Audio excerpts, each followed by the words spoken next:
Hello, and welcome to the Fin de Siècle Library. This is Part 1, Chapters 1 through 4 of The Well at the World's End, a tale by William Morris. Today we begin The Well at World's End, a tale by William Morris.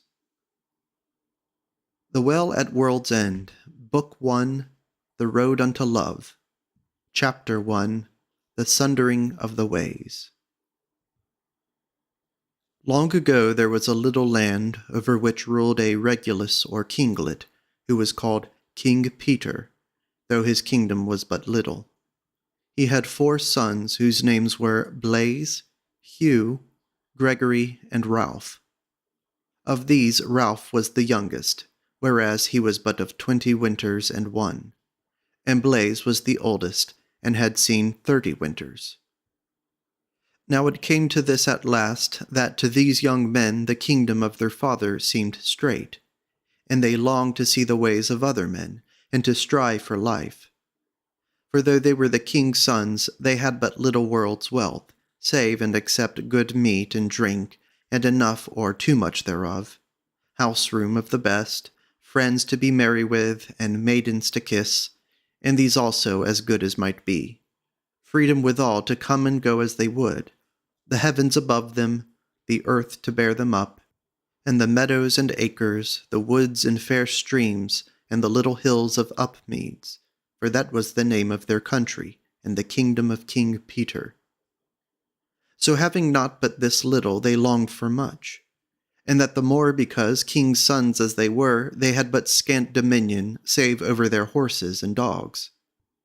For the men of that country were stubborn and sturdy vavasors, and might not away with masterful doings, but were like to pay back a blow with a blow, and a foul word with a buffet.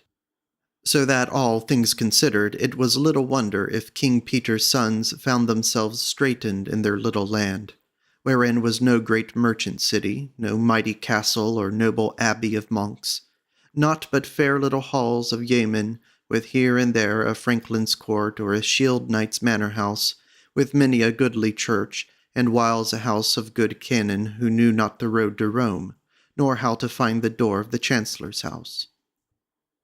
So these young men wearied their father and mother a long while, with telling them of their weariness, and their longing to be gone, till at last on a fair and hot afternoon of June, King Peter rose up from the carpet, which the prior of St. John's by the bridge had given him, for he had been sleeping thereon amidst the grass of his orchard after his dinner, and he went into the hall of his house, which was called the High House of Upmeads, and sent for his 4 sons to come to him. And they came and stood before his high seat, and he said, Sons, ye have long wearied me with words concerning your longing for travel on the roads. Now if ye verily wish to be gone, tell me when would ye take your departure, if ye had your choice. They looked at one another, and the 3 younger ones nodded at Blaise, the eldest. So he began and said, Saving the love and honor that we have for thee, and also for our mother, we would be gone at once, even with the noon's meat still in our bellies. But thou art the Lord in this land, and thou must rule. Have I said well, brethren? And they all said, Yea, yea. Then said the king, Good. Now was the sun high and hot. Yet if ye ride softly, ye may come to some good harbor before nightfall without foundering your horses. So come ye in an hour's pace to the 4 wantway, and there and then will I order your departure. The young men were full of joy when they heard his word, and they departed and went this way and that, gathering such small matters as each deemed that he needed, and which he might lightly carry with him. Then they armed themselves, and would bid the squires bring them their horses. But men told them that said squires had gone their ways already to the wantway by the king's commandment.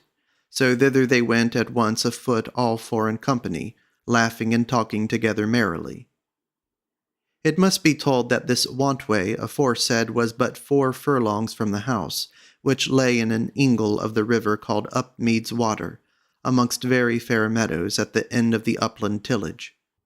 And the land sloped gently up towards the hill country and unseen mountains on the north, but to the south was a low ridge which ran along the water as it wound along from east to west.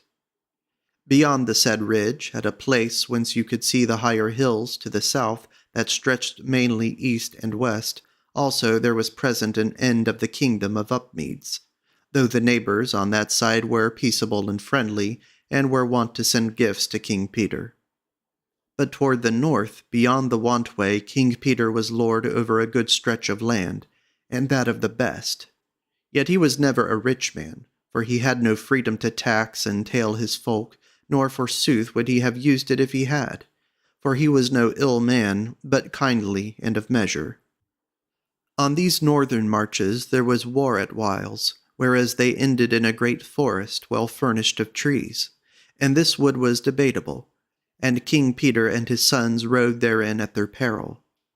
But great plenty was therein of all wild deer, as hart and buck, and roe and swine, and bears and wolves withal. The lord on the other side thereof was a mightier man than King Peter, albeit he was a bishop and a baron of Holy Church. To say sooth, he was a close-fist and a manslayer, though he did his manslaying through his vicars, the knights and men-at-arms who held their manners of him, or whom he waged. In that forest had King Peter's father died in battle, and his eldest son also. Therefore, being a man of peace, he rode therein but seldom, though his sons, the 3 eldest of them, had both ridden therein, and ran therefrom valiantly. As for Ralph, the youngest, his father would not have him ride the wood debatable as yet. So came those young men to the Wantways, and found their father sitting there on a heap of stones, and over against him 8 horses, 4 destriers, and 4 hackneys, and 4 squires withal. So they came and stood before their father, waiting for his word, and wondering what it would be. Now spake King Peter, Fair sons, ye would go on all adventure to seek a wider land, and a more stirring life than ye may get of me at home. So be it. But I have bethought thee that since I am growing old, and past the age of getting children, one of you, my sons, must abide at home to cherish me and your mother, and to lead our carles in war, if trouble falleth upon us. Now I know not how to choose by my own wit, which of you shall ride and which abide.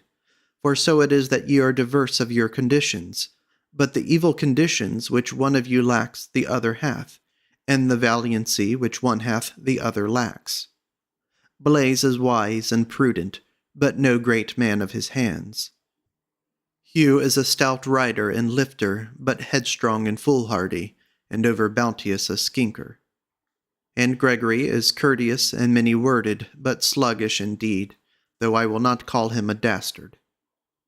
As for Ralph, he is fair to look on, and peradventure he may be as wise as Blaise, as valiant as Hugh, and as smooth-tongued as Gregory, but of all this we know little or nothing, whereas he is but young and untried.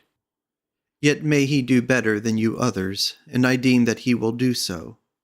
All things considered, then, I say I know not how to choose between you, my sons.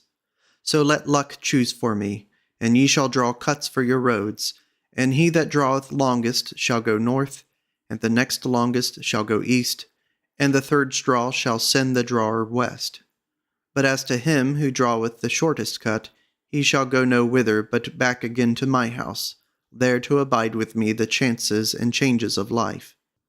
And it is most like that this one shall sit in my chair when I am gone, and be called King of Upmeads. Now, my sons, doth this ordinance please you? For if so be it doth not, then will you abide at home, and eat of my meat and drink of my cup, but little chided either for sloth or misdoing, even as it hath been aforetime. The young men looked at one another, and Blaise answered and said, Sir, as for me, I say we will do after your commandment, to take what road luck may show us, or to turn back home again. They all yea said, this one after the other, and then King Peter said, Now before I draw the cuts, I shall tell you that I have appointed the squires to go with each one of you. Richard the Red shall go with Blaise, for though he be somewhat stricken in years, and wise, yet is he a fierce carle and a doughty, and knoweth well all feats of arms. Lancelot Long-tongue shall be squire to Hugh, for he is good of seeming, and can all courtesy, and knoweth logic, though it be of the law and not of the schools. Yet is he a proper man of his hands, as needs must he be who followeth Hugh, for where is Hugh, there is trouble and debate. Clement the Black shall serve Gregory, for he is a careful carle, and speaketh one word to every 10 deeds that he doeth, whether they be done with point and edge, or with the hammer and the stithy. Lastly, I have none left to follow thee, Ralph, save Nicholas Longshanks. But though he hath more words than I have, yet hath he more wisdom, and is a man lettered and far travelled, and loveth our house right well. How say ye, sons, is this to your liking? They all said, Yea. Then quoth the king, Nicholas, bring hither the straws ready dight, and I will give them my sons to draw. So each young man came up in turn and drew, and King Peter laid the straws together and looked at them and said, Thus it is, Hugh goeth north with Lancelot, Gregory westward with Clement. He stayed a moment and then said, Blaise fareth eastward, and Richard with him. As for thee, Ralph, my dear son, thou shalt back with me and abide in my house, and I shall see thee day by day, and thou shalt help me to live my last years happily in all honor. And thy love shall be my hope, and thy valiancy my stay. Therewith he arose and threw his arm about the young man's neck, but he shrank away a little from his father, and his face grew troubled. And King Peter noted that, and his countenance fell, and he said, Nay, nay, my son, grudge not thy brethren the chances of the road, and the ill hap of the battle. Here at least for thee is the bounteous board, and the full cup, and the love of kindred and well-willers, and the fellowship of the folk. O well is thee, my son, and happy thou shalt be. But the young man knit his brows, and said no word in answer. Then came forward those 3 brethren, who were to fare at all adventure, and they stood before the old man, saying naught. Then he laughed and said, Oho, my sons, here in Upmeads have ye all ye need without money, but when ye fare in the outlands ye need money. Is it not a lack of yours that your pouches be bare? Abide, for I have seen to it. Therewith he drew out of his pouch 3 little bags, and said, Take ye each one of these, for therein is all that my treasury may shed as now. In each of these is there coined money, both white and red, and of some deal of gold uncoined, and of rings and brooches a few, and by estimation there is in each bag the same value reckoned in lawful silver of Upmeads, and the wolds, and of the overhill countries. Take ye each what there is, and do the best ye may therewith. Then each took his bag, and kissed and embraced his father, and they kissed Ralph and each other, and so got to horse, and departed with their squires, going softly because of the hot sun. But Nicholas slowly mounted his hackney, and led Ralph's war-horse with him home again to King Peter's house. Chapter 2. Ralph goeth back home to the High House.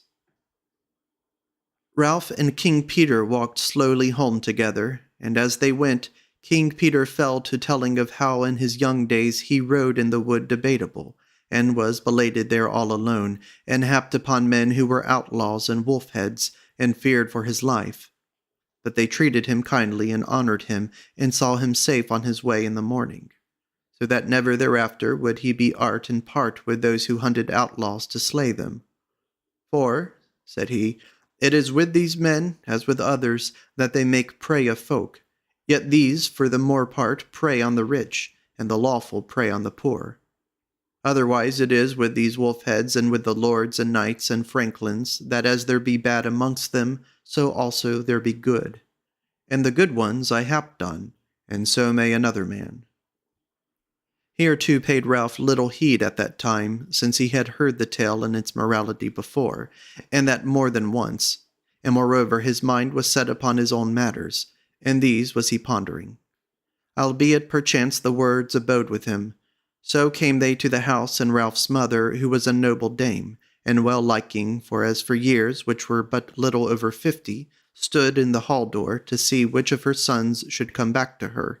And when she saw them coming together, she went up to them and cast her arms about Ralph and kissed him and caressed him, being exceeding glad that it was he, and not one of the others, who had returned to dwell with them. For he was her best beloved, as was little marvel, seeing that he was by far the fairest and the most loving. But Ralph's face grew troubled again in his mother's arms, for he loved her exceeding well. And forsooth he loved the whole house, and all that dwelt there, down to the turnspit dogs and the chimney ingle, and the swallows that nested in the earthen bottles, which when he was little he had seen his mother put up in the eaves of the outbowers. But now, love or no love, the spur was in his side, and he must needs hasten as fate would have him. However, when he had disentangled himself from his mother's caresses, he enforced himself to keep a cheerful countenance, and upheld it the whole evening through, and was by seeming merry at supper, and went to bed singing. Chapter 3. Ralph comes to the Cheaping Town. He slept in an upper chamber in a turret of the house, which chamber was his own, and none might meddle with it. There the next day he awoke in the dawning, and arose and clad himself, and took his war gear, and his sword and spear, and bore all away without doors to the side of the ford in that ingle of the river, and laid it for a while in a little willow copse, so that no chance-comer might see it.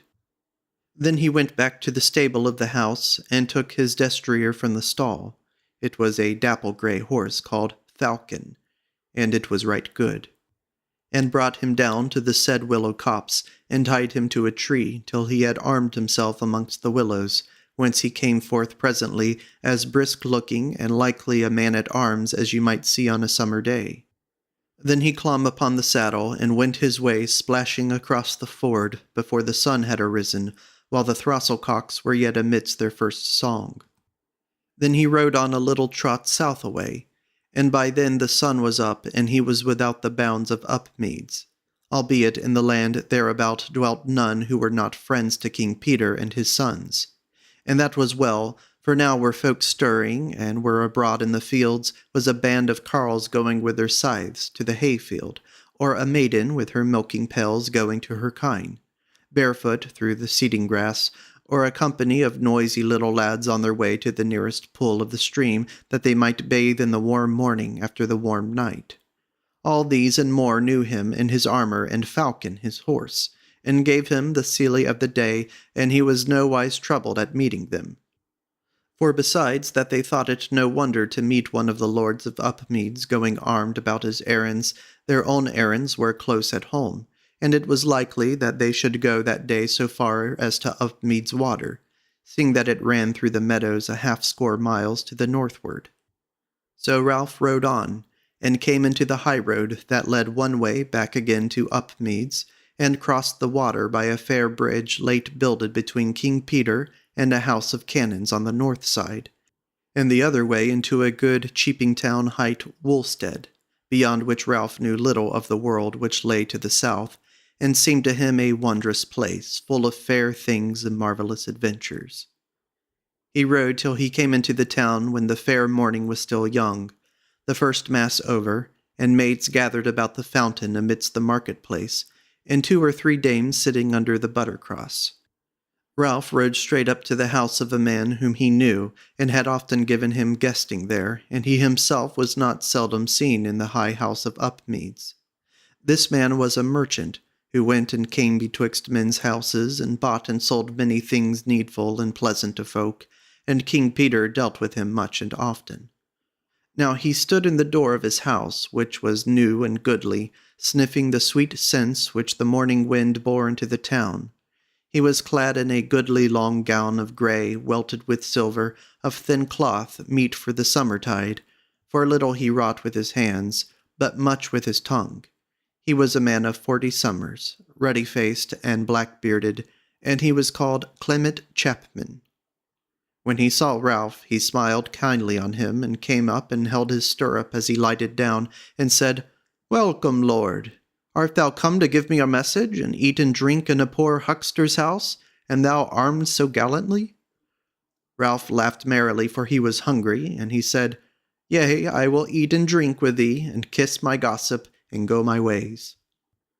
Therewith the carle led him into the house, and if it were goodly without, within it was better.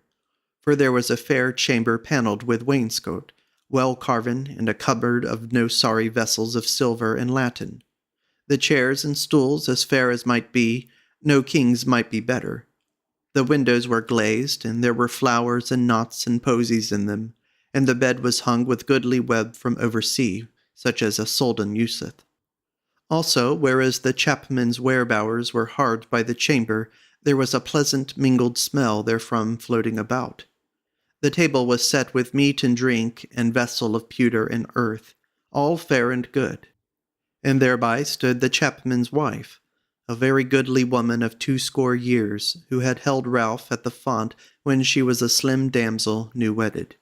For she was come of no mean kindred of the kingdom of Upmeads. Her name was Dame Catherine. Now she kissed Ralph's cheek friendly, and said, Welcome, gossip, thou art here in good time to break thy fast, and we will give thee a trim dinner thereafter, when thou hast been here and there in the town, and done thine errand. And then shalt thou drink a cup, and sing me a song, and so home again in the cool of the evening. Ralph seemed a little troubled at her word, and he said, Nay, gossip, though I thank thee for all these good things as though I had them, yet must I ride away south straightway after I have breakfasted, and said one word to the goodman. Goodman, how call ye the next town southward, and how far is it thither? Quoth Clement, My son, what hast thou to do riding south? As thou wottest going hence south, ye must presently ride the hill country, and that is no safe journey for a lonely man, even if he be a doughty knight like thee, lord. Said Ralph, reddening withal, I have an errand that way. An errand of King Peter's or thine own? Said Clement. Of King Peter's, if ye must wot, said Ralph. Clement were no chapman, had he not seen that the lad was lying, so he said, Fair lord, saving your worship, how would it be as to the speeding of King Peter's errand, if I brought thee before your mayor and swore the peace against thee, so that I might keep thee in courteous prison till I had sent to thy father of thy whereabouts? The young man turned red with anger, but ere he could speak, Dame Catherine said sharply, Hold thy peace, Clement. What hast thou to meddle or make in the matter? If our young lord hath will to ride out and see the world, why should we let him? Yea, why should his father let him, if it come to that? Take my word for it that my gossip shall go through the world and come back to those that love him as goodly as he went forth. And hold, here is for a token thereof. Therewith she went to an ark that stood in the corner, and groped in till thereof, and brought out a little necklace of blue and green stones with gold knops betwixt, like a pair of beads, albeit neither pope nor priest had blessed them, and tied to the necklace was a little box of gold with something hidden therein. This god she gave to Ralph, and said to him, Gossip, wear this about thy neck, and let no man take it from thee, and I think it will be salvation to thee in peril, and good luck to thee in the time of questing, so that it shall be to thee as if thou hadst drunk of the well at the world's end. What is that water? Said Ralph, and how may I find it? I know not rightly, she said, but if a body might come by it, I hear say that it saveth from weariness and wounding and sickness, and it winneth love from all, and may be life everlasting. Hast thou not heard tell of it, my husband? Yea, said the chapman, many times, and how that whoso hath drunk thereof hath the tongue that none may withstand, whether in buying or selling, or prevailing over the hearts of men in any wise. But as for its whereabouts, ye shall not find it in these parts. Men say that it is beyond the Dry Tree, and that is afar, God wot. But now, Lord Ralph, I rede thee go back again this evening with Andrew, my nephew, for company. Forsooth, he will do little less gainful than riding with thee to Upmeads, than if he abide in Wulstead, for he is idle. But, my lord, take it not amiss that I spake about the mayor and the tipstaves, for it was but a jest, as thou mayest wot. Ralph's face cleared at that word, and he stood, smiling, weighing the chaplet in his hand. But Dame Catherine said, Dear gossip, do it on speedily, for it is a gift from me unto thee, and from a gossip even kings' sons may take a gift. Quoth Ralph, But is it lawful to wear it? Is there no wizardry within it?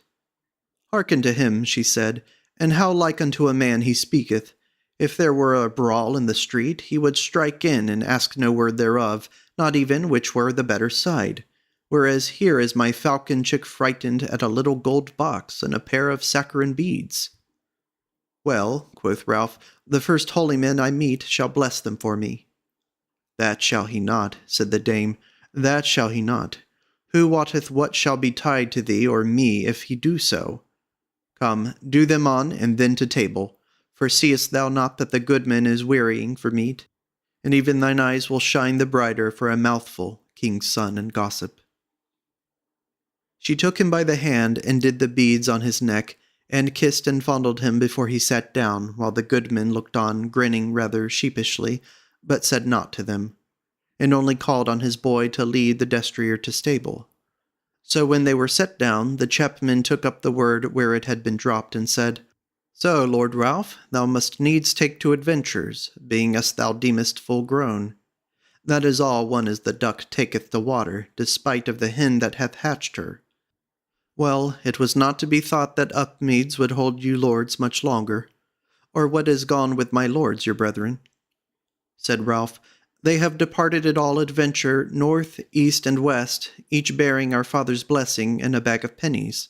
And to speak the truth, goodman, for I perceive I am no doctor at lying, my father and mother would have me stay at home when my brethren were gone, and that liketh me not.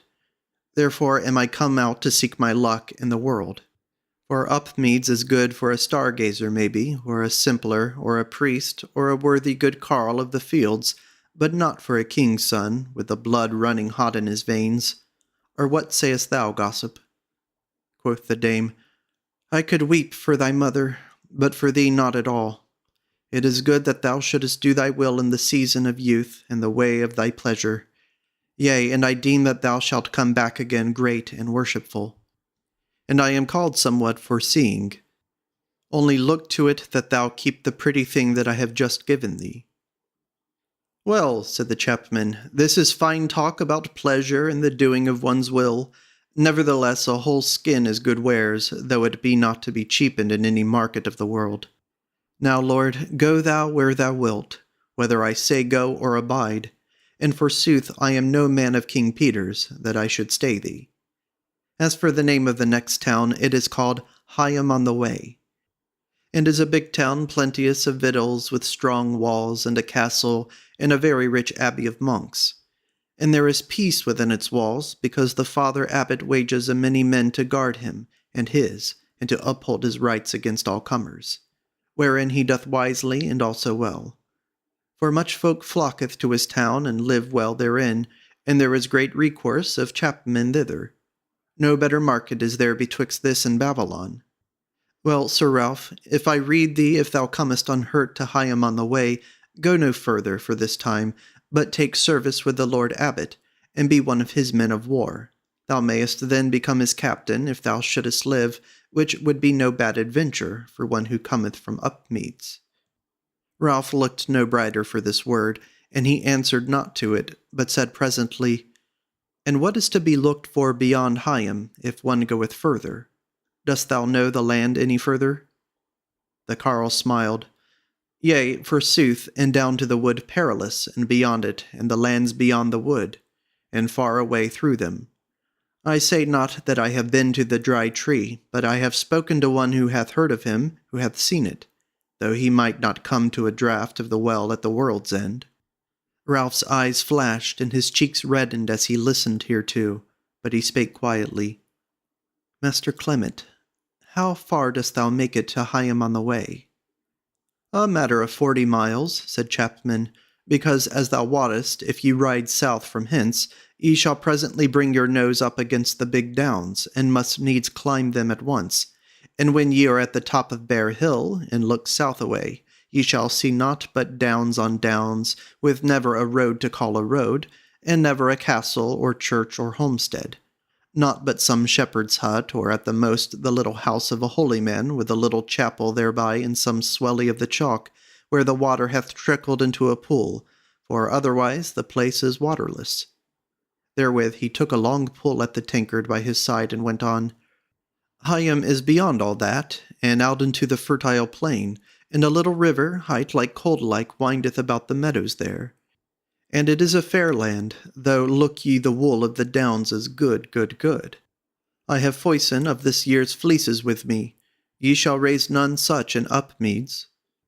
Ralph sat silent a little, as if pondering, and then he started up and said, Good Master Clement, we have eaten thy meat, and thank thee for that in other matters. Wilt thou now be kinder, and bid thy boy bring round Falcon our horse? For we have far to go, and must be gone straightway. Yea, lord, said Clement, even so will I do.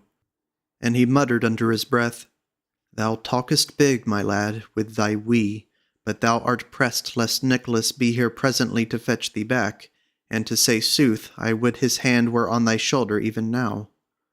Then he spake aloud again, and said, I must now be gone to my lads, and I will send one round with thy war-horse. But take my rede, my lord, and become the man of the abbot of St. Mary's of Higham, and all will be well. Therewith he edged himself out of the chamber, and the dame fell to making a mighty clatter in the vessel and trenchers and cups on the board, while Ralph walked up and down the chamber, his war gear jingling upon him. Presently the dame left her table clatter and came up to Ralph, and looked kindly into his face, and said, Gossip, hast thou perchance any money? He flushed up red, and then his face fell, yet he spake gaily, Yea, gossip, I have both white and red. There are 3 golden crowns in my pouch, and a little flock of silver pennies. Forsooth I say not as many as would reach here to Upmeads, if they were laid one after the other. She smiled and patted his cheek, and said, Thou art not very prudent, child, king's son, but it comes into my mind that my master did not mean thee to go away empty-handed, else had he not departed and left us twain together. Therewith she went into the credence that stood in a little corner, and opened a drawer therein, and took out a little bag, and gave it unto Ralph's hand, and said, This is the gift of the gossip, if thou mayest take it without shame, all the more because if thy father had been a worser man, and a harder lord, he would have had more to give thee. But now thou hast as much as more as any of thy brethren. He took the bag smiling and shamefaced, but she looked on him fondly, and said, Now I know not whether I shall lay old Nicholas on thine heels when he cometh after thee, as come he will full surely, or whether I shall suffer the old sleuth-hound nose out thy slot of himself, as full surely he will get on to it. Thou mightest tell him, said Ralph, that I am gone to take service with the abbot of St. Mary's of Higham, She laughed and said, Wilt thou do so, lord, and follow the rede of that goodman of mine, who thinketh himself as wise as Solomon? Ralph smiled and answered her nothing. Well, she said, I shall say what likes me, and the hour is at hand. Lo here, thine horse. Abide yet a moment of time, and then go whither thou needs must, like the wind of the summer day. Therewith she went out of the chamber, and came back again with a scrip, which she gave to Ralph, and said, Herein is a flask of drink for the waterless country, and a little meat for the way. Fare thee well, gossip.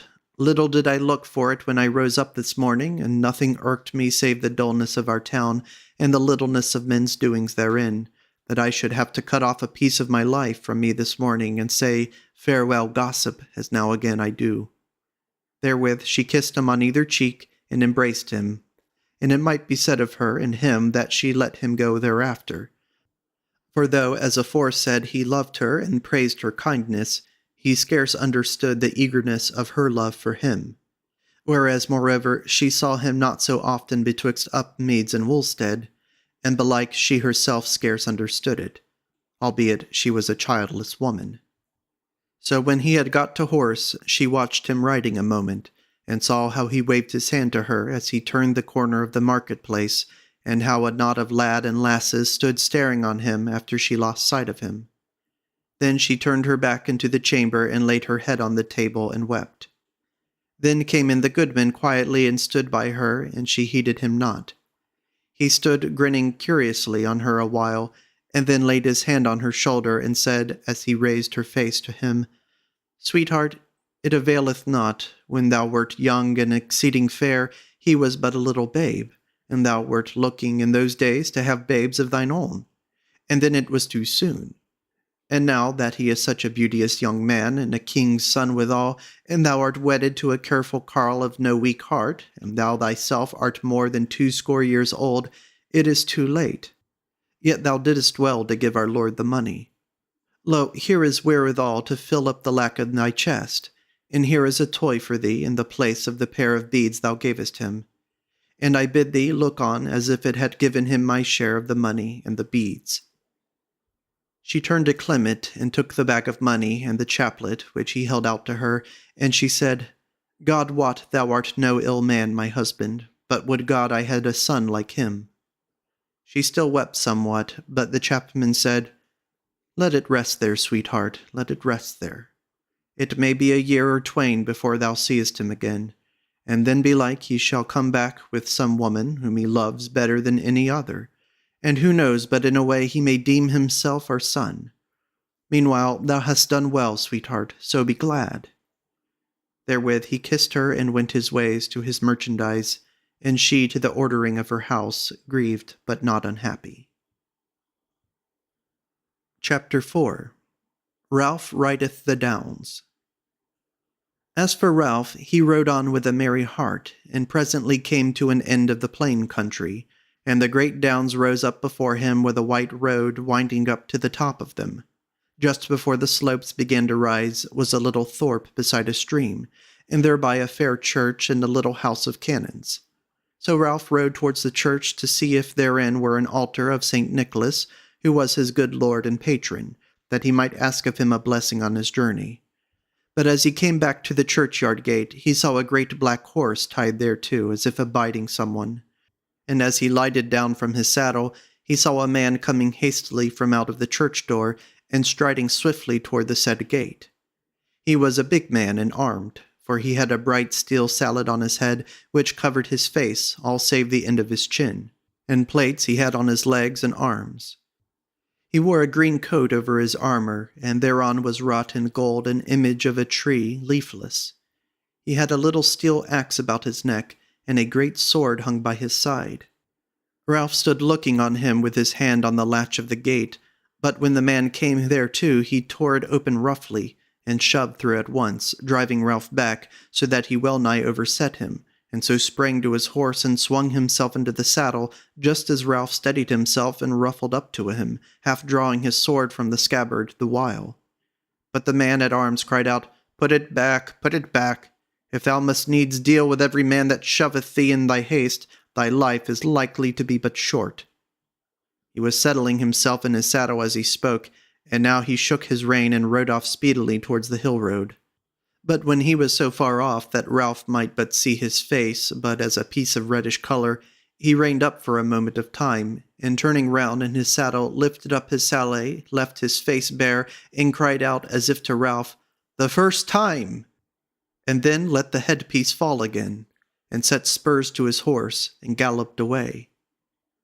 Ralph stood looking at him as he got smaller on the long white road, and wondering what this might mean, and how the unknown man should know him, if he did know him. But presently he let his wonder run off him, and he went his ways into the church, wherein he found his good lord and friend St. Nicholas, and so said a paternoster before his altar, and besought his help, and made his offering, and then departed and gat to horse again, and rode softly the way to the downs, for the day was hot. The way was steep and winding, with a hollow cup of the hills below it, and above it a bent so steep that Ralph could see but a few yards of it on his left hand. But when he came to the hill's brow, he could look down on the said bent. He saw strange figures on the face thereof, done by cutting away the turf so that the chalk might show clear. A tree with leaves was done on that hillside, and on either hand of it a beast like a bear ramping up against the tree, and these signs were very ancient. This hillside carving could not be seen from the thorp beneath, which was called Netherton, because the bent looked westward down into the hollow of the hill above said. But from nigher to Woolstead they were clear to see, and Ralph had often beheld them, but never so nigh, and that hill was called after them Bear Hill. At the top of it was an earthwork of the ancient folk, which was also called Bear Castle, And now Ralph rode over the hill's brow into it, for the walls had been beaten down in places long and long ago. Now he rode up the wall, and at the topmost of it turned and looked back on the blue country which he had ridden through, stretching many a league below, and tried if he could pick out Upmeads from amongst the diverse wealth of the summer land. But the Upmeads' water was hidden, and he could see nothing to be sure of to tell him whereabouts the high house stood. Yet he deemed that he could make out the Debatable Wood, and the hills behind it well enough. Then he turned his horse about, and had the down country before him, long lines of hills to wit, one rising behind the other like the waves of a somewhat quiet sea. No trees thereon, nor houses that he might see thence, naught but a green road that went waving up and down before him, greener than the main face of the slopes. He looked at it all for a minute or two as the southwest wind went past his ears and played a strange tune on the innumerable stems of the bent and hard-stalked blossoms to which the bees sang counterpoint. Then the heart arose within him, and he drew the sword from the scabbard and waved it about his head and shook it toward the south and cried out, "Now, welcome world, and be thou blessed from one end to the other, from the ocean sea to the uttermost mountains." A while he held the white steel in his fist, and then sheathed the blade and rode down soberly over the turf bridge across the ancient fosse, and so came on to the green road made many ages before by an ancient people, and so trotted south along fair and softly. Little was to be told of his journey through the downs. As he topped a low hill whereon were 7 grave mounds of the ancient folk in a row, he came on a shepherd lying amidst of his sheep. The man sprang to his feet when he heard horse hoofs anigh him and saw the glint of steel, and he set his hand to a short spear which lay by him. But when he saw naught but Ralph, and heard how he gave him the silly of the day, he nodded his head in a friendly way, though he said naught in salutation, for the loneliness of the downs made the speech slow within him. Again, some 2 miles further on, Ralph met a flock of sheep coming down a bent which the road climbed, and with them were 3 men, their drovers, and they drew nigh him as he was amidst of the sheep, so that he could scarce see the way. Each of these 3 had a weapon, one a pole-axe, another a long spear, and the third a flail jointed and bound with iron, and an anlance hanging at his girdle. So they stood in the way and hailed him when the sheep were gone past, and the man with the spear asked him whither away. "I am turned toward Higham on the way," quoth he, "and how many miles shall I ride ere I get there?" Said one of them, "Little less than 20, lord." Now it was past noon, 2 little hours, and the day was hot. So whereas the faces of the men looked kind and friendly, albeit somewhat rugged, he lighted down from his horse and sat down by the wayside, and drew his bottle of good wine from out of his wallet, and asked the men if they were in haste. "Nay, master," said he of the pole-axe, while all eyes turned to the bottle. "He has gone by too long, and will neither meddle with us, nor may we deal with him." "Well then," quoth Ralph, "there is time for bever. Have ye aught of a cup, that we may drink to each other?" "Yea," said the carle with an anlance, "that have I." Therewith he drew from his pouch a ram's horn, rimmed with silver, and held it up, and said, as if he were speaking to it, "Now thoroughly rejoice, for ye shall have the Lord's wine poured into thy maw." Therewith he held it out towards Ralph, who laughed and filled it up, and filled for himself a little silver cup which he carried, and said, "To you, shepherds, much wool and little cry," and he drank withal. "And I," quoth the man with the horn, "call this health, much cry and little wool." "Well, well, how ye mean by that, greasy Wat?" said the man with the spear, taking the horn as he spake. "That is but a poor wish for a lord that drinketh out of our cup." Said Wat, "Why, neighbour, why? Thy wit is none too hasty. The wool that a knight sheareth is war and battle. That is wounding and death. But the cry is the talk and boasting and minstrelsy that goeth before all this. Which is the best wish to wish him, the wounds and the death, or the fore-rumours and stir thereof, which hurteth no man?" Ralph laughed thereat, and was merry and blithe with them, but the spearman, who was an old man, said, "For all Wat saith, lord, in his japes, ye must not misdeem of us that we shepherds of the downs can do naught but run to ales and feasts, and that we are but pot-valiant. Maybe thou thyself mayest live to see things go otherwise. and in that day may we have such as thee for captain. Now, fair lord, I drink to thy crown of valour and thy good luck, and we thank thee for the wine, and yet more for the blithe fellowship. So Ralph filled up the ram's horn till Dame Catherine's good island wine was well nigh spent, and at last he said, Now, my masters, I must to horse. But I pray you tell, or we depart, what did ye mean when ye said that he had gone past? Who is he? The merry faces of the men changed at his word, and they looked in each other's faces, till at last the old spearman answered him, Fair lord, these things have little will to talk about, for we be poor men with no master to fleece us, and no lord to help us. Also we be folk unlearned and unlettered, and from our way of life, whereas we dwell in the wilderness, we seldom come within the doors of a church. But whereas have we drunk with thee, who seemeth to be a man of lineage, and thou hast been blithe with us, we will tell thee what we have seen one riding south along the greenway, clad in a coat as green as the way, with a leafless tree done on his breast. So nigh to him were we when we heard his cry as he sped along, as ye may hear the lapwing whining, for he said, Point and edge, the red water amidst of the hills. In my lifetime such a man hath to my knowledge been seen thrice before, and after each sight of him followed evil days and the death of men. Moreover, this is the eve of St. John, and we deem the token the worse therefore. Or how deemest thou? Ralph stood silent a while, for he was thinking of the big man whom he had met at the churchyard gate, and all this tale seemed wonderful to him, but at last he said, I cannot tell what there is in it. Herein I am no help to you. Today I am but little, though I may one day be great. Yet this may I do for you. Tomorrow will I let sing a mass in St. Mary's Church on your behoof. And hereafter, if I wax as my will is, and I come to be lord in these lands, I will look to it to do what a good lord should do for the shepherds of the downs, so that they may live well and die in good hope. So may the Mother of God help me at need. Said the old shepherd, Thou hast sworn an oath, and it is a good oath and well sworn. Now if thou dost as thou swearest, words can be but little thanks, yet deeds may. Wherefore if thou comest back hither, and art in such high need, and a throng of men may help thee therein, then let light a great fire upon each corner of the topmost wall of Bear Castle, and call the mind this watchword, Smite aside the axe, O Bear Father, and then shalt thou see what shall betide thee for a good hap. Farewell now, with the saints to aid. Ralph bade them live well and hail, and mounted his horse and rode off down the greenway. And as he rode, the shepherds waved their weapons to him in token of goodwill. This is the end of chapters 1 through 4 of The Well at World's End, a tale by William Morris. Thank you for listening.